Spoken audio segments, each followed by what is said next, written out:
제가 지금 4학년 담임이라 우리 아이들이 내년에 5학년이 되었을 때 무엇을 어떻게 준비해야 되는지 고민하면서 이 영상을 찍게 됐습니다. 궁금하신 분들은 이 영상을 끝까지 봐주시기 바랍니다.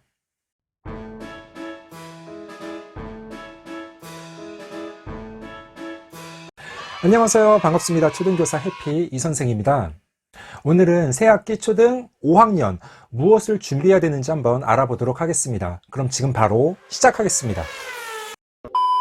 먼저 학습 측면입니다. 일단 5학년은 3, 4학년에 비해서 학교 시간이 훨씬 늦습니다. 3, 4학년은 보통 일주일에 5교시까지 수업을 하는 데 비해서 5학년은 일주일에 보통은 6교시까지 수업을 하고 하교를 하는 편입니다. 배워야 되는 교과목은 4학년 때는 모두 9개 과목을 배우게 됩니다. 국어, 영어, 수학, 사회, 과학, 도덕, 음악, 미술, 체육. 그런데 5학년 때는 이 9개 과목에 한 과목이 추가돼서 실과를 더 배워서 총 10개 과목을 배우게 됩니다. 그런데 실과는 어렵거나 분량이 많지 않고 오히려 실습을 많이 해서 아이들이 좋아하는 편입니다. 일단 5학년이 되면 교과의 내용들이 전반적으로 어려워집니다. 즉, 심화된 내용들이 많이 나오게 됩니다. 그래서 제 생각에는 4학년에서 5학년으로 올라가는 겨울방학 때는 5학년이나 6학년의 내용을 선행하기보다는 그동안 배웠던 3, 4학년의 기본적이고 중요한 내용들을 정확하게 알고 있는지 다시 한번 확인하고 다지는 시기로 삼았으면 좋겠습니다. 왜냐하면 어떤 아이들은 지금 배우고 있는 내용도 정확하게 모르는데 부모님의 욕심 때문에 지나치게 선행을 하는 경우를 제가 주변에서 많이 봤기 때문에 그렇습니다. 그러면 각 과목에 대해서 구체적으로 한번 이야기를 해보겠습니다. 먼저 국어는 5학년에서 글의 내용을 요약해보거나 글쓰기의 과정을 알아보고 토의해 보며 기행문을 쓰는 단원들이 1학기 때 나오게 됩니다. 각 단원의 내용들이 4학년에 비해서 훨씬 심화된 것을 알 수 있습니다. 특히 4단원 글쓰기의 과정에서는 문단을 구성하는 성분을 알아보고 호응관계에 알맞은 문장 쓰기, 쓸 내용을 떠올려서 내용을 조직하고 실제 글로 써보는 활동들을 하게 됩니다. 상당히 중요하면서도 어려운 내용들입니다. 수학은 수화 연산 파트 중에서 연산의 최종적인 단원이 나옵니다. 수학은 계열성이 강한 과목인데 제가 그것을 한번 연산 파트를 가지고 말씀을 드려보겠습니다. 일단 1학년 1학기 3단원이 덧셈과 뺄셈 단원이고 1학년 2학기 때는 모두 6개 단원이 있는데 그 중에 2, 4, 6단원이 덧셈과 뺄셈 단원입니다. 2학년 때에도 1학기 3단원이 덧셈과 뺄셈 단원, 그리고 2학년 1학기 6단원이 곱셈 단원입니다. 그리고 2학년 2학기 2단원이 곱셈 99, 99단을 암기해야 되는 단원이 나옵니다. 3학년 1학기 1단원이 덧셈과 뺄셈 단원, 그리고 3학년 1학기 3단원에서 처음으로 나눗셈이 나옵니다. 그리고 4단원은 곱셈 단원, 3학년 2학기 1단원이 곱셈, 2단원이 나눗셈 단원입니다. 그리고 4학년 1학기 3단원이 바로 곱셈과 나눗셈 단원이 나옵니다. 그리고 연산 파트의 종합적인 결정판인 자연수의 혼합 계산이 바로 5학년 1학기 1단원에 나옵니다. 그러니까 아이들이 1학년 때부터 4학년 때까지 배운 덧셈, 뺄셈, 곱셈, 나눗셈, 자연수의 사칙 계산을 정확하게 하지 못하면 5학년이 되어서 자연수의 혼합 계산 부분을 손을 댈 수 없는 것입니다. 또한 아이들이 수학에서 분수와 소수도 특히 어려워하는데 4학년 2학기 1단원이 분수의 덧셈과 뺄셈, 3단원이 소수의 덧셈과 뺄셈 단원입니다. 그리고 5학년 1학기 4단원에서 약분과 통분을 배우게 되고 그것을 활용해서 5단원에서 분수의 덧셈과 뺄셈을 배웁니다. 그리고 5학년 2학기 2단원에서 분수의 곱셈, 4단원에서는 소수의 곱셈을 배우게 됩니다. 6학년 1학기 1단원 분수의 나눗셈, 6학년 2학기 1단원이 분수의 나눗셈, 2단원이 소수의 나눗셈입니다.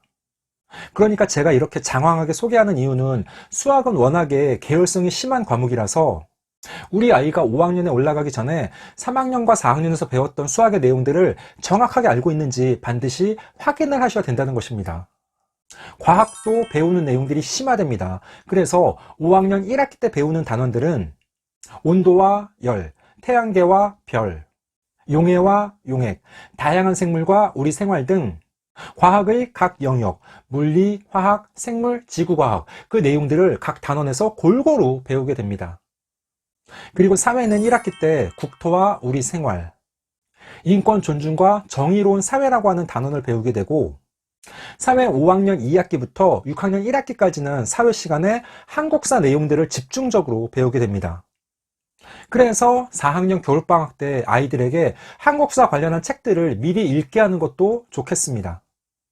또한 가족과 함께 박물관에 가거나 경주나 공주, 부여 이런 곳을 직접 가서 체험학습을 하면서 책으로 읽은 내용을 실제 눈으로 확인해 보는 것도 좋은 방법이라고 생각합니다.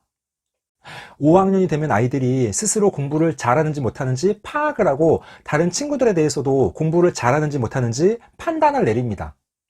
그리고 본인이 못하거나 싫어하는 과목이 있으면 5학년 때는 포기하는 경우가 많습니다. 부모님 입장에서는 초등학교 5학년 아이가 특정한 교과목을 포기하는 것에 대해서 이해도 안 되고 말도 안 된다고 생각하지만 아이들은 스스로 그렇게 결정을 내립니다. 그러니까 중요한 건 부모님들이 우리 아이가 어떤 과목을 좋아하고 잘하는지, 어떤 과목은 싫어하고 어려워하는지를 부모님들께서 좀 파악하고 계셔야 되겠습니다.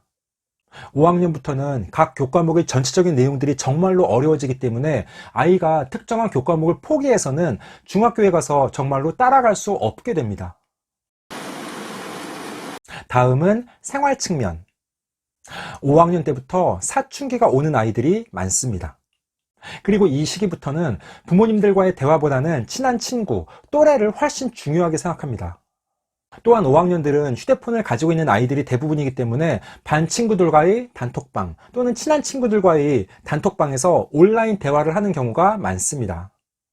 부모님들이 그것을 검사한다기보다는 우리 아이는 어떤 온라인 활동을 하는지 묻고 아이가 스스로 그것을 자연스럽게 이야기할 수 있도록 유도하시면 좋겠습니다. 그러면서 아이에게 온라인 예절에 대한 교육도 병행하시면 좋겠습니다. 또한 5학년에 접어든 아이들은 부모님이나 교사 등 어른들에게 반항하는 태도를 보이기도 합니다. 물론 그게 전혀 허무맹랑하게 고집을 부리는 경우일 수도 있지만 아이들 나름대로는 이유가 있고 타당하다고 생각해서 그러는 것일 수도 있습니다. 그래서 아이의 주장과 고집에 대해서 그것을 무조건 꺾으려고 하기보다는 아이의 말에 귀 기울이고 경청하는 자세도 필요하겠습니다. 물론 이게 말이 쉽지 실제 현실에서는 아이가 만약에 부모님들 말에 따박따박 말대꾸를 하고 대들면은 부모님이 이성을 잃을 수도 있죠. 야, 어디 아빠한테 말대꾸를 해?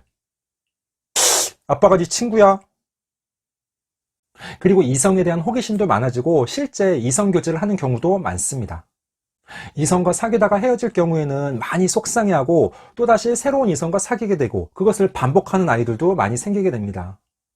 생활 측면에서 가장 중요한 건 아이가 부모님과 대화를 하지 않으려고 하는 시기인데 그럼에도 불구하고 최대한 아이와 대화를 해야 된다는 점입니다.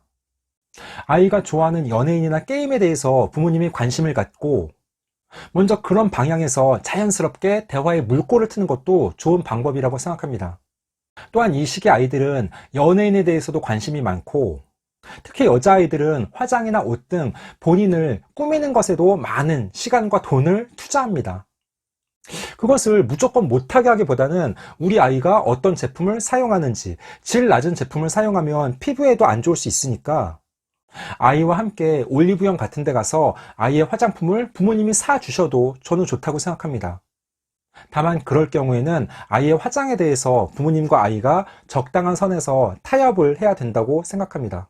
또한 우리 아이가 특히 친하게 지내는 친구는 누구인지, 그 아이는 어디에 살고 연락처는 어떻게 되는지, 우리 아이의 학교 생활에 대해서도 담임 선생님과 자주 연락을 취하면서 서로 간에 정보를 교환하는 것도 좋은 방법이라고 생각합니다. 15초 요약.